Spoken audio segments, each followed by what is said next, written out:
everyone, today I've got your Dark Knight Rises movie review. I am just completely speechless. I went to go see it at midnight, and when I got back after when it was all finished, I only got 2 hours of sleep because I couldn't even wrap my mind around how brilliant this movie turned out to be. It exceeded all of my expectations. In fact, I don't even think I had that many expectations in this movie. It was just so, like, everything that I thought I knew about this movie, I was just completely wrong. First thing I'm gonna sort of talk to you guys about is also I will put spoilers, just a few, when I tell you to do not watch this review. This movie is set 8 years after the events of The Dark Knight.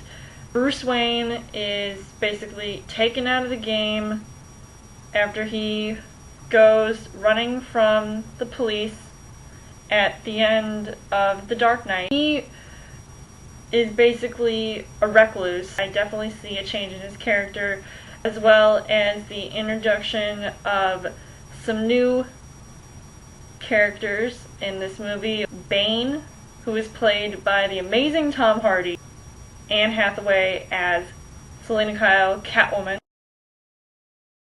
In this movie, I'm going to talk to you guys about Bane, because he is basically the main villain of this movie. When I first heard him speak, I was literally sinking in my chair. I was just leaning back, all just like staring wide-eyed at the screen. I just couldn't believe how crazy he sounded. Darth Vader-esque, because of the mask that he wears. I thought it was really cool, and I think Tom Hardy definitely portrayed his character very well. He proved that his version of Bane can be both brawn and brains.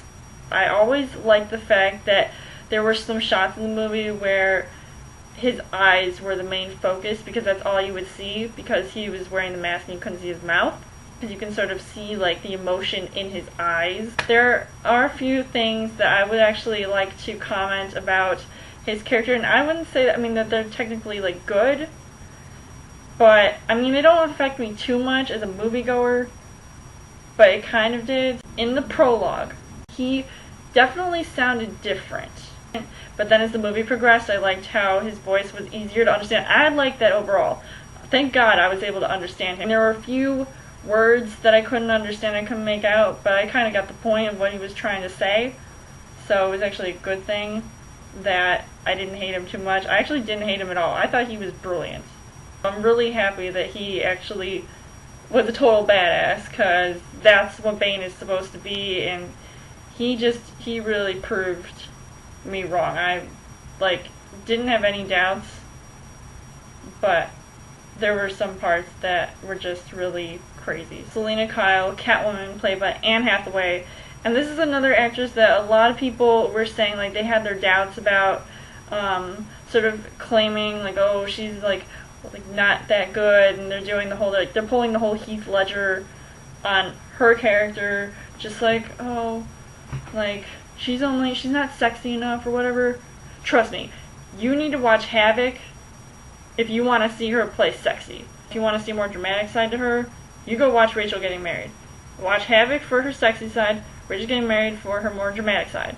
Anne Hathaway, I like as an actress, and I had no doubt in my mind that she was going to do well. I knew when I first found out that she was being cast in this movie, I was just really excited. I knew that she was going to play the perfect Catwoman, and she just looked like the part. She had the cat eyes, and she had the moves, and she looks good in the cat suit, let me tell you. She definitely kicked serious butt, and even without her in the cat suit, she still knew how to steal a scene. She had this sort of sultry, sort of smooth sounding voice, and then 1 minute she'll be really sweet and all that, and then the next minute she'll just be kicking butt. She'll be kicking all these guys in the face. I also liked her chemistry with Christian Bale as Bruce Wayne, Batman. I thought that they made such a cute pair. I know it sounds really fangirl of me to say, but I'm just saying, it was amazing. I like how she's sort of like the anti-hero of the movie. I definitely could tell that from the moment she does that one scene in the movie, sort of like in the beginning of the movie, and with Batman. And I knew that she can be mean, but then she'll be nice in the end. Joseph Gordon-Levitt's John Blake. A lot of people thought that, like, there were all these rumors swirling around that he was going to be more than just a cop.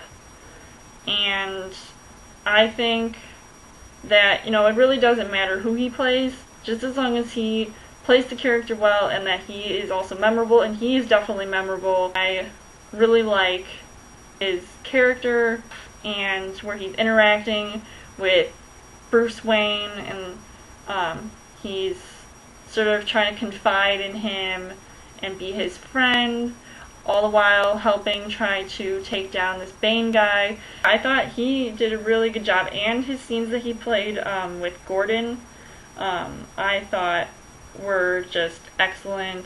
Christian Bale as Batman, and I have been a huge fan of his. Even his portrayal as Batman, he definitely, I think, stole the show more as Bruce Wayne than he did as Batman.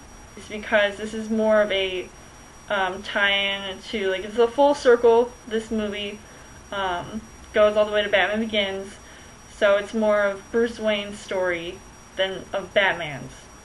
So, but I did, nonetheless, I loved his scenes that he did when he was being Batman. He was just totally kicking ass. Bat voice.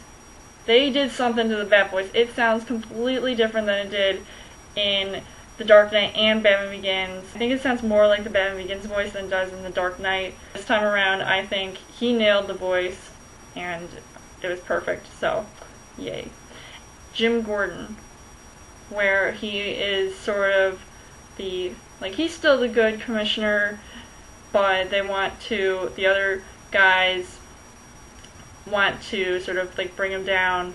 Like, he's going to, like, either be, like, fired or let go, so that, because, like, the whole peacetime thing, and just, like, stuff like that's going on. He has to live with the secret about Harvey Dent killing all those people and turning into Two-Face and all that. He just wants to help Batman take out Bane. I really like that he's turned into more of an authoritative figure. He's, like, definitely, he seemed like more of, like, he's an older Gordon, so he definitely had that transition between Dark Knight and Dark Knight Rises. Love the cinematography. I thought the cinematography was perfect. It was just all the shots that I saw, especially the stunt shots and the practical effects shots, I liked. Everything went by so fast. The way that the movie was edited just a little bit kind of felt rushed in a way, and I know this movie is like 2 hours and 45 minutes long, and I think they were trying to fit in things that maybe shouldn't have been fit in. So, on to these spoilers, and if you haven't seen this movie, please go see this movie before you look at the spoilers. I do not think you would want to be spoiled at all, because you need to see this stuff for yourself, because it was just mind-blowing. So, go away now, and then come back after you've seen The Dark Knight Rises. A couple things that I noticed. There are a couple of mystery characters in this movie, one of which is Marion Cotillard's character, Miranda Tate, who is Talia al Ghul. I don't know how surprising this is to many people, but there's a couple scenes in the movie where, so I knew that she was going to play Talia. That's the only one way that I can think of to sort of tie in to Batman Begins, her relationship with Ra's al Ghul. Liam Neeson, who actually does make a he makes a cameo appearance in sort of like a daydream hallucination type thing that Bruce has. John Blake his name is Robin, and that might be sort of like an ode to the character Robin, but he's not actually like Dick Grayson or Tim Drake or Jason Todd or whatever. He is supposedly taking over as like the new Batman, but not really, because you don't actually see him in the cowl. Thank God. I was kind of shocked when I found out, because it was all like, it was just sudden. It was like, boom, his name is Robin. But I don't know how I feel about that. But if it makes the story like end the way that it does, then I'll be fine with that. There is a Bane-Talia sort of relationship. That was just crazy. In this flashback, he was in the prison, and like he was sort of attacking all these people while a young Talia al Ghul was escaping from the Lazarus Pit. Bane shows his face. And that was actually kind of cool because I liked seeing his face. Just like that one little quick shot and then boom, done. But he loved Talia al Ghul and all that stuff, so I really liked that part. The one scene that I was completely blown away by was the back-breaking scene. I didn't think that they were going to pull it off, but they did. Bane breaks Bruce's back when he's Batman. He like breaks the mask off, and then he just like breaks him. Breaks his spine. Oh my god, that scene like gave me chills, man. Gave me chills. I don't want to give away the ending. I thought it was a really good ending to the trilogy. I just thought it was a really definitive ending, and I was really satisfied about this movie. It was amazing, mind-blowing, and yeah, I can't say anything else because it was just that awesome.